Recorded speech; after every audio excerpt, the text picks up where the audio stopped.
Hello, everybody. Happy Saturday, and welcome back to Wander to the Edge. My name is Adam Asher from The Edge of Adventure. I'm Zanne from Where Gals Wander. Zan, happy Saturday. Great to see you again. Hope you had a great week. I did. I did. Happy Saturday, everyone. It is good to be back and always good to just spend a little time with the Travel Tribe family. And it got me thinking, Zan, do you think everybody here on Facebook is also following us over on Twitter? I'm just thoughts. It's funny because I think a lot of people are afraid to go on Twitter because it took us a little bit of time to figure out how it works. But once you get on there, it's my favorite social platform, to be honest with you. Well, you're really good at it, and of course, Where Gals Wander, your platform has a super strong presence over on Twitter. And what's the key to it, though? I think the key is just, putting yourself out there, and it's the banter, it's the connection, it's the conversation, it's the back and forth. And I think just starting those conversations or jumping right in. Like when you and Seema tease me, is that what you're talking about? That's my favorite part. Well, listen, if you're watching us on Facebook or YouTube, or you've found us some other way, including over on IGTV on Instagram, please do us a favor and join the Travel Tribe family over on Twitter as well. And you can find us at Wander to the Edge, and just look us up. Okay, so Zan, we have a very interesting and well-traveled guest joining us today. We do. We do. She is a professional travel writer who has been all over the world. She has really established herself in terms of, being a prolific writer for several publications. She's got a lot of adventures and some fantastic photos she's going to share with us. And when we come back on the other side, we are going to be speaking with that was Catherine, your cue. that's my cue? Okay. Katherine Parker-Magyar joining us today, and can't wait to get to know her, to hear about her travels. And yeah, she has been all over the place. So during this time when so many of us are, we're in lockdown, we're unable to travel, and that's a big part of why we started this program. But we're going to get to travel with Katherine today and learn a lot about her platform and all the many things she's done and why she likes travel so much. And I'm not going to give that away, but there is a reason why she likes travel, and we'll find out next as she joins us right here this Saturday, today, right now on. Wander to the Edge.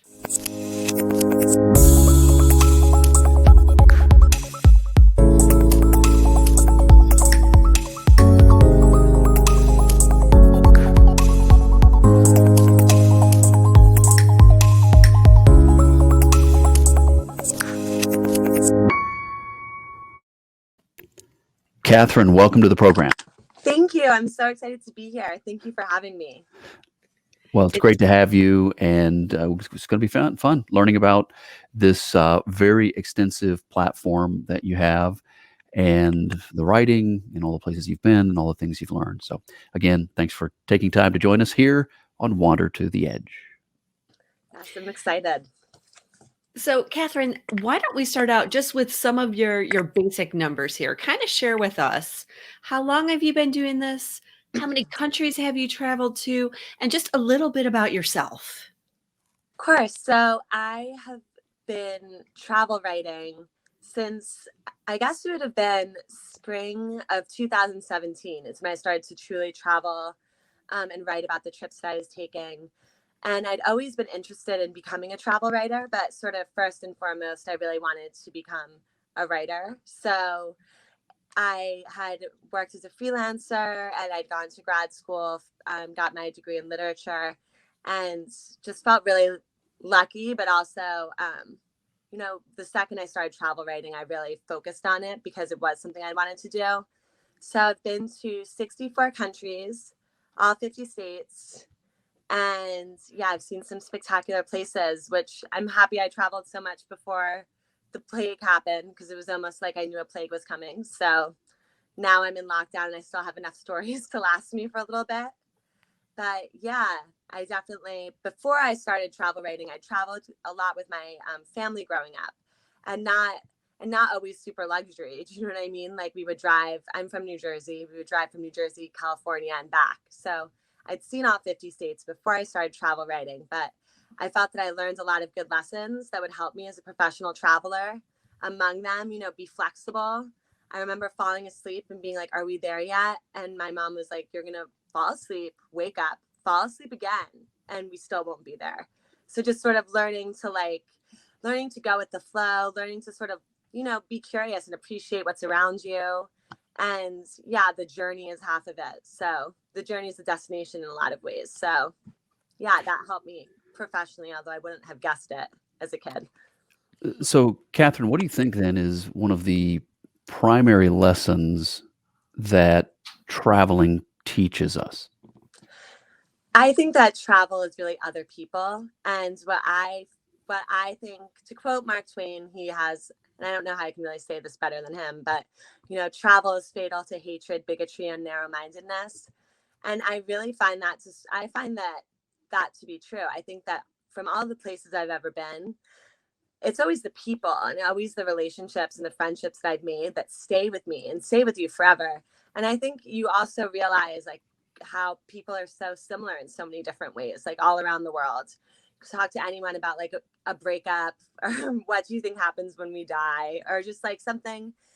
I find that maybe it's harder to make small talk, but it's easier to make real talk. And like, I think it's called the airplane effect, where you can share some intimacies and some truths about your life that maybe you'd be afraid to confide into people you know really well. But sometimes when you're traveling and it's a complete stranger, you can do that.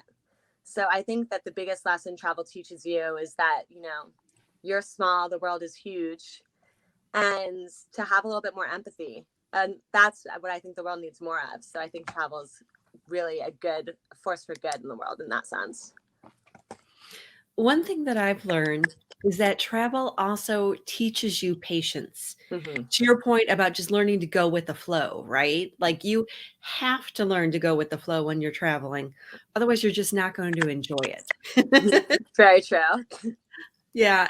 Tell us about one of your travel experiences where maybe something didn't go as planned and how you dealt with it. Well, one travel experience that didn't go as planned for me was when I was in Jamaica and I had been traveling. This was several years ago. This was not in my capacity of a professional traveler. This was just, living in New York and going to Montego Bay, and my passport was expired. And I didn't even really realize this until I got to JFK. And I don't know if there's any sort of actual life lesson from this story, except for to be really nice and try to be really flexible and understanding when you're in positions like this. But I also had my passport missing in Turks and Caicos. And I think that people, when they get into really dire travel situations, people can sort of really freak out and sometimes blame, which never works for you. Like blame the people in the country that you're in, or, try to pull like an I'm an American situation. That never works. Like be flexible, be nice, try to stay calm, and you'll find your way out.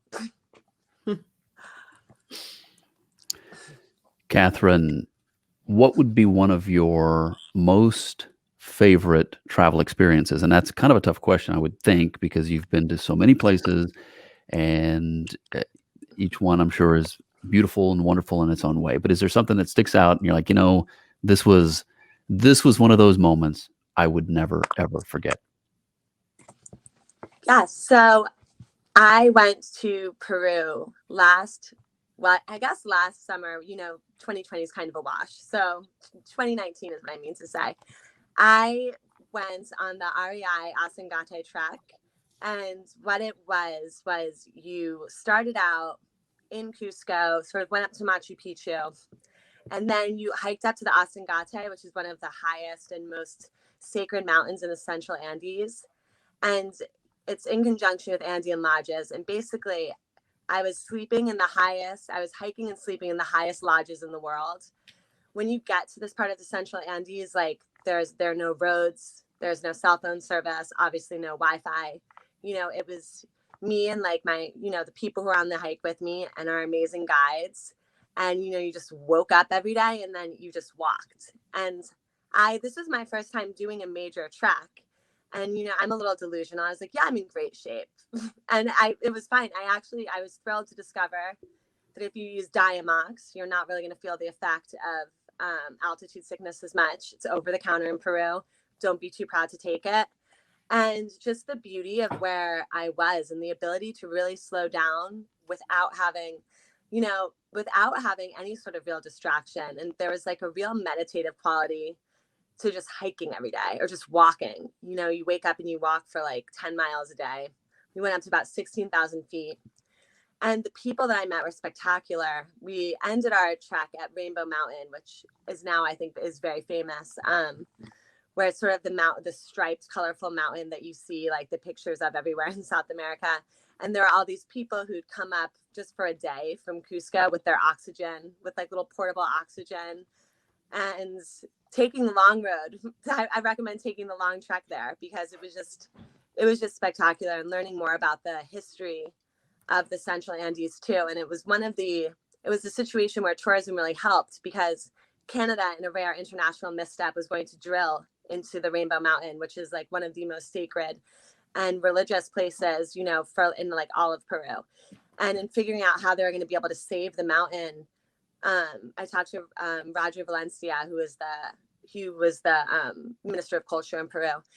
And they decided that if they could come up with they should do an advertising campaign. So they took out like a full page ad. It was like, where is this? And I think it was with Emirates, but it could have been with Etihad, about, if you know where this is, we will fly you there. And nobody knew where Rainbow Mountain was at that point. It wasn't what it is now, which is like, I almost think it's an Apple desktop background. It's so iconic, but it really made waves. And it brought a lot of publicity to the area, and then the miners relinquished their permit and they were able to keep it. So I love hearing about stories where, tourism can really help preserve local culture and iconic national landscapes and preservation. So that was definitely a really meaningful trip for me.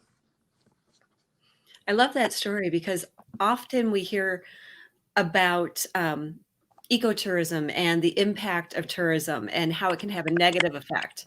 So it's also great to hear one that has that positive spin too. Mm-hmm. Definitely. Curious, Katherine, you talked about some of your favorite places. What about some of the favorite people that you've met along your travels? Who would some of those be?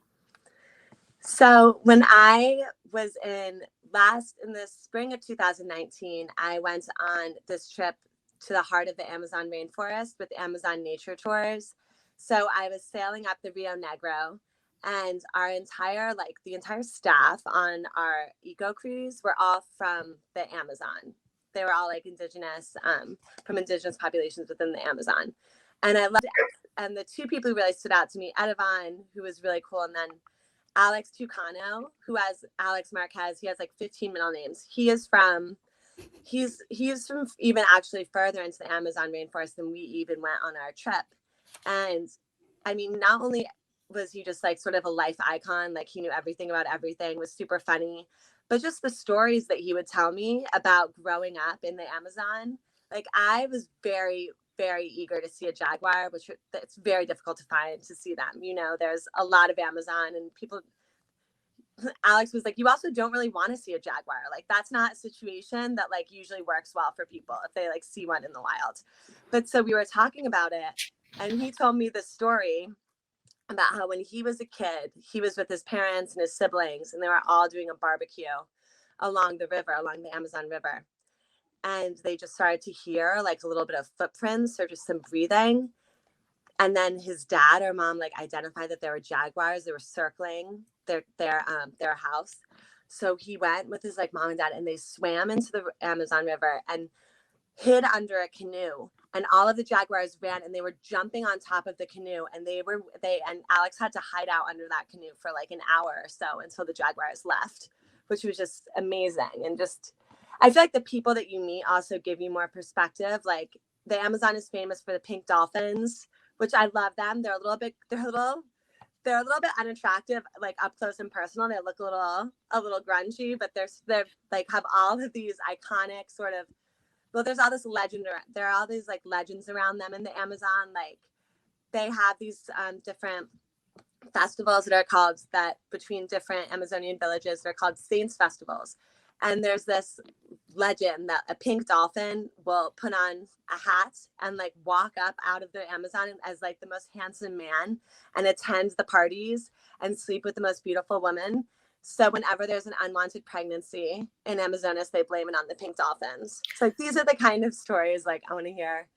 And then just people I've met, like in Kenya, I was on safari, and my guide Katha on Giri in the Masai Mara at the Fairmount Mara, he and I became really close, and like just hearing basically hearing about how the animal dating life in Kenya is not too dissimilar from like the dating life in downtown New York. You know what I mean? Like really humanized and brought everything to life for me. But then, and Donald Bungie, who I met in Kenya, in Mount Kenya, he is preserving the mountain bongos, and these mountain bongos really are only in Nanyuki at this point. And so I was talking to him about like what first got him into like conservation and why the bongos.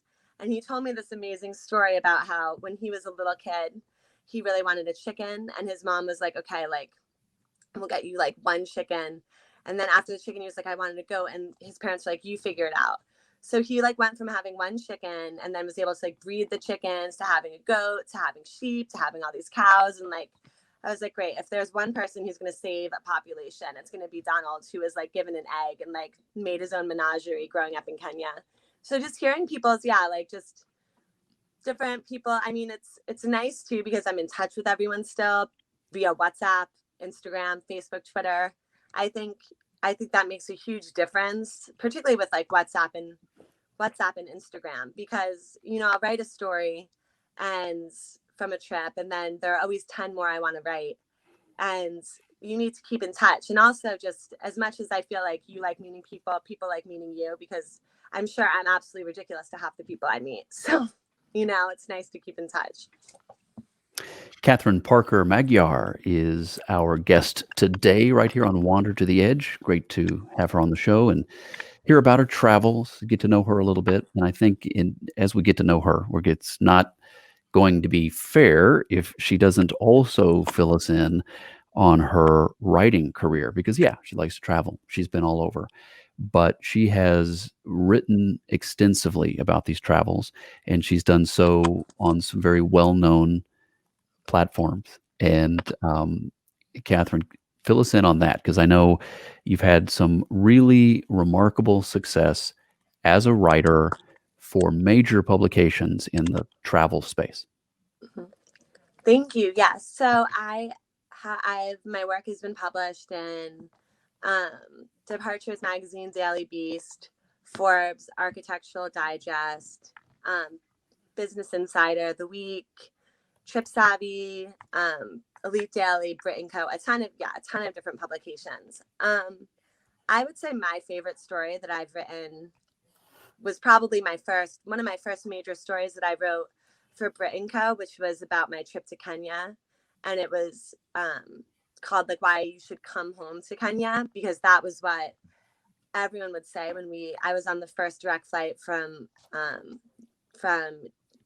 New York City to Nairobi, which was a huge moment for like not just Kenya, but East Africa in general, with trade and tourism. And the second I landed, I was able to meet the deputy president, but he gave this speech and he was like, it doesn't matter if you're from Asia, if you're from South America, if you're from Europe, United States, when you come to Kenya is the capital of mankind. And when you come to Kenya, you're coming home. So I wrote about the whole trip I did there, and Kenya was top of my list forever. That was the place I really wanted to go my entire life. And I covered like my trip from Nairobi to Mount Kenya to the Masai Mara, and first person. And I really loved that story. Also loved the story that I did for the Daily Beast, actually, about, I said, forget Sidi Bou Said, forget Santorini. Why Sidi Bou Said in Tunisia is like where you should visit instead. And that went super viral, but also really viral in North Africa, because I was interviewed by the Huffington Post in Tunisia, by the Economist Maghreb, the Diplomat, because people really love this story. But basically, I actually framed the story through the context of like I was going through a breakup and my sister was living in Jordan. We were like, well, let's meet halfway. And Tunisia is actually not halfway in whatsoever, but it was such a great trip, and Sidi Bou Said really is astounding. So yes, definitely that. And then I just did a couple stories for Departures in the Daily Beast about like, I think now what people can really do is sort of the road trips and the national parks. Like right now, domestic travel is obviously replaced international. So I've done stories for them as well about like national parks in the off season. I did a story for Departures about the best road trips to take in the American West. So yeah, and I have all my stories on my website. But yeah, those are some major ones, I think. I have a question for both of you, actually. On the show previously, we've had always 5-star, Pam and Brittany, and they talk about champagne moments. And one of those highlights in your life where you either literally stop and sip champagne or figuratively, like you just stop and take it in. Adam, I'm curious what yours would be as well. And then Katherine, same question to you, but maybe Adam, I want to hear yours. I think back to very simple moments, right? And I think, okay, is that a champagne moment? Does that qualify as a moment in time? But I can think back at times when, when I was a younger man and might have been closer to 20 years old, So pre-beard. pre-beard, it wasn't that I didn't want a beard. It was just that I didn't have a beard at 20. But to be in the mountains of Mexico, and we say mountains, and if you guys have traveled to Mexico, you know that the mountains of Mexico, it's not the same thing as the Rockies or something like that. It's the Sierra Madre mountain range, and for most of that country, it's arid, and I mean there's vegetation, but none of it is, very little of it is taller than me, right? It's all like these, it's very sparse, and I remember a moment in time when I was in one of these locations, very dry part of Mexico, and standing there by that river that was running through it. And the river was, I mean, it was, what would you call it? I mean, it had plenty of water in it, and yet everything was so dry around it. And the water, I'm just thinking, I remember seeing the river and how right around that river, obviously the vegetation does better, and it was a little more green. But then there was that lonely river in all of that, somewhat Sort of desolate, arid landscape. yeah, arid landscape, and just sort of that contrast. And again, I was a younger man. I was also remembering, and since you asked me to do this, I'm indulging. And it reminds me of that, of just knowing that in that moment, that was when I felt alive. And I knew that when I was 20, and I still know it now. We do things, we go to work, we do a lot of different things that you do to make life go round. But those very simple moments in those very real places, for me, is a champagne moment. And I can think of others as well, I guess, now that I'm thinking, but that would probably be the one that comes to mind. So sorry, I went on so long, but I gave Katherine plenty of time to think of hers. Yeah. So now we'll kick it over to Katherine and hear her champagne moment. Yeah, no, that was beautiful. My champagne moment is a little bit more literal, but I also had that feeling that you had of, feeling so thoroughly alive. But I was in Nepal, and there is this activity that you can do. It's called Everest for breakfast. And what you do is I did this with Yeti Mountain Home, and I boarded a helicopter, and it went as close, like we were right over Everest Base Camp. We went over the Khumbu Icefall, which is, an iconic part of climbing Mount Everest. But it say if something were to happen to our plane at that moment, like, and we went down, like we would have been almost too high up to be rescued. Like we were out there, went so close up in the Himalayas, and then turned back around and had this amazing champagne breakfast that was like eye level. Like you were just looking right directly across the Mount Everest. It was like the most beautiful blue, clear day.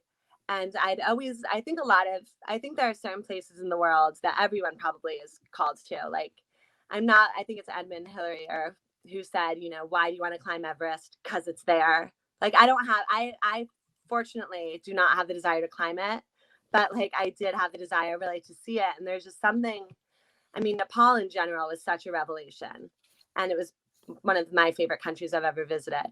But just having that moment was so surreal, where it was like, I'm in Nepal, Mount Everest is right there, I'm drinking champagne. Like I was with like Namgyal and a bunch of just, there are like a lot of like the communities and the travel and the tourist industries there run by different like Sherpa families from the region. And so they just have this also access and insight that's really unparalleled. And I went from there to do a safari in tiger tops in the Chitwan and Bardia jungle, where I saw a live tiger, which was absolutely astounding. And I mean, so they say that if Nepal was like, if you took all of Nepal's vertical lands and like actually flattened it, it would be so much larger. But it's amazing because, you know, it's right between China and India. It's not a very big country, but it has so much diversity in terms of, you know, you're up there with the Himalayas, and then you were down in the jungles of South Asia.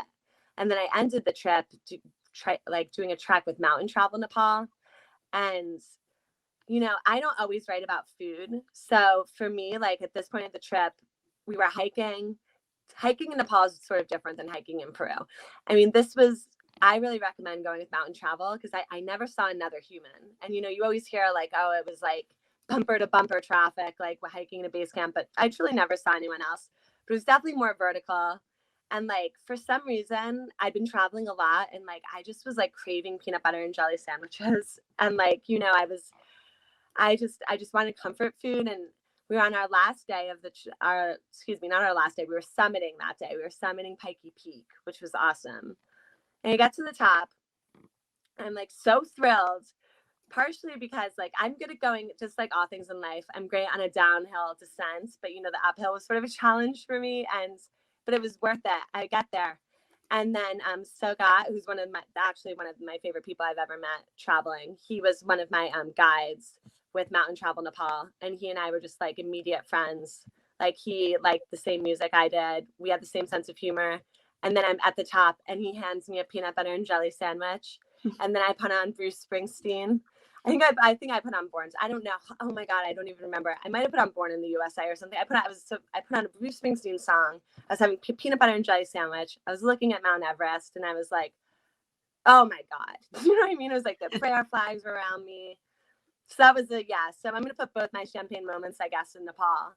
But yeah, those were definitely So then let's go from Nepal to a part of the world that is very different than Nepal. Let's go to the Caribbean, because I know you have a heart Yeah. for the Caribbean in Mhm. particular. Tell us about that and why you love that area so much.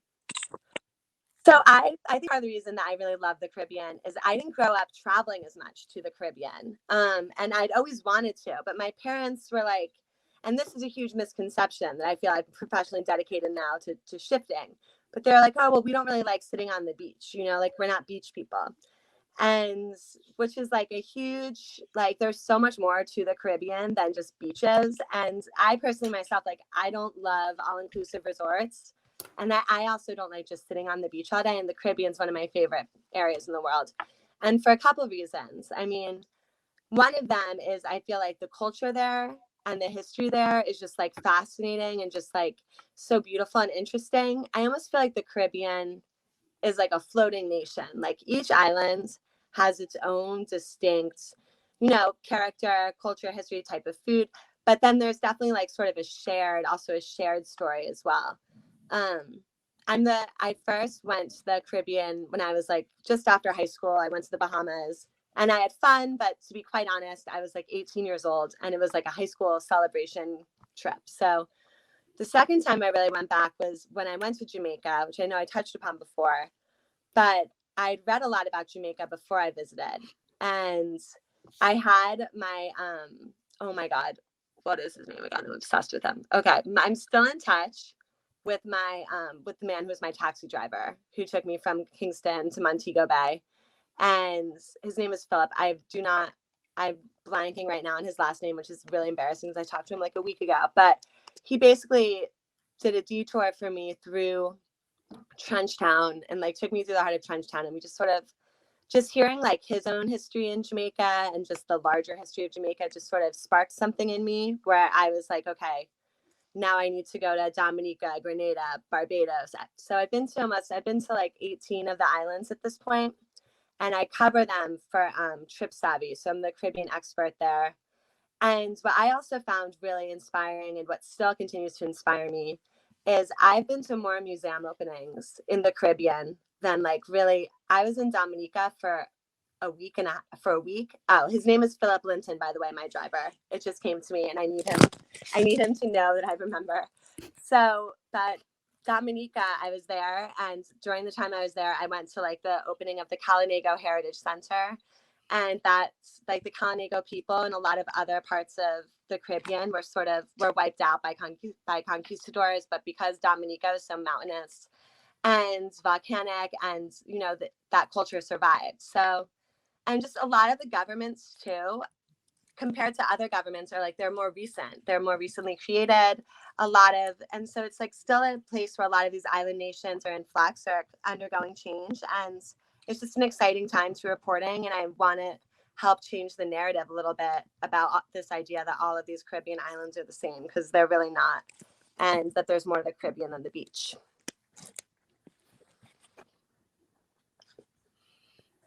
So as we get kind of to the end here of our time today, we wrap up this edition of Wander to the Edge, and our great guest, Katherine Parker-Magyar, who's joining us today.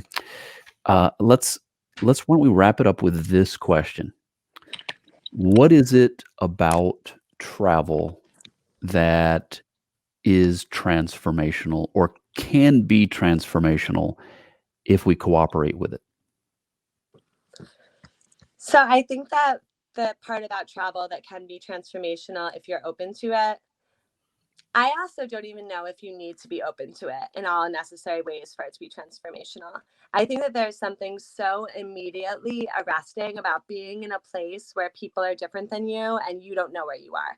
Like, I think that I think that travel is love, and it helps you see other people differently. And I think that some of our issues as Americans can be, that a lot of Americans don't have passports, because going from England to France is like going from New York to Cape Cod, and when you're in other parts of the world, it's really easy to sort of travel a relatively short space and just be confronted with an entirely new culture and language and, types of ways of living. And America has all that sort of beautiful geographic diversity, and we have a ton of cultural diversity. But I think that there's something to be said about sort of being the outsider, about being the only one, about suddenly it's sort of you who are the one who don't fit, who you're the one who's relying on the kindness of strangers, And I think that builds a sort of self-reliance. But also for me, I found that the more I traveled, the more I sort of developed my trust and faith in humankind in general. Hard to maintain during lockdown, in the year of 2020, which was like biblically horrible. I felt some of my optimism and some of my like love for humanity a little bit erode. And I think that is where travel really comes in, is that I feel like I'm always confronted with the fact that people are similar, people are good. Like the amount of times that I've been in situations where I've really directly relied on people I've just met, or I've needed help, or even just people love to hear your story and share theirs too. Like, I think that travel can be transformational if you open yourself up a little bit more to the people, to the country you're in, and the people that you're with. And the way I would urge people to do that would be, sometimes it can just be easy to sort of like disconnect. Sometimes it's exhausting to engage. You just want to put in your headphones, you want to get to your hotel, maybe you want to just do like a nice little dinner, like have a bath. Like, no, it's like, for me, I mean, the Caribbean, I just always say, like, go to the fish fry, like go, and then go to the second and third location, like talk to your driver, talk to your waiter. If you talk to every single person you sort of interact with, and then in my articles, I really try to identify ways that people can have these sort of more local experiences. Like, I think as people can now tell, I talk a lot. So it's, I'm pretty extroverted. So I've always been able to make friends in other places, but there are also like ways that you can, like, I think that having a guide, I think that going out on, it's ironic, but I feel like the more off the beaten path, like sort of adventure travel I've done, the more I've actually gotten to know the culture of the place that I'm in, because because the people that are hosting you are really your guide to the country. And also you're sort of removed from your own sort of trappings of, scrolling on Instagram or answering emails. Like it really sort of, you're able to sort of free yourself from your day-to-day life. And I Well, think it's transformational because I think that it makes you realize the world is big and you're just a smaller part of it. There's more to the world than just me, which I think is like a really great life lesson for everyone. Well, I really loved hearing all your stories today. I mean, some of the people that you met that you shared with us, some of those moments.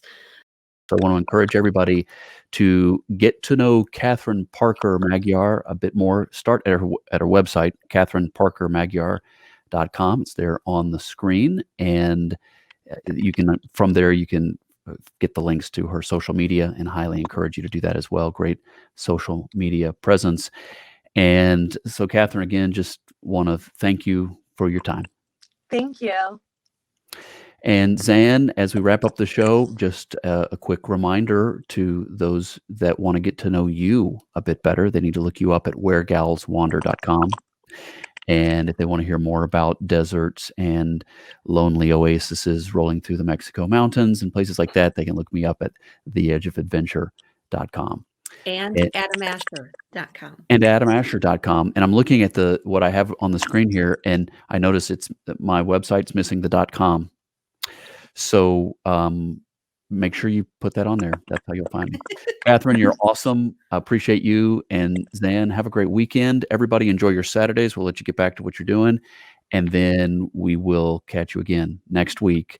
Same time, same channel, right here on Wander to the Edge.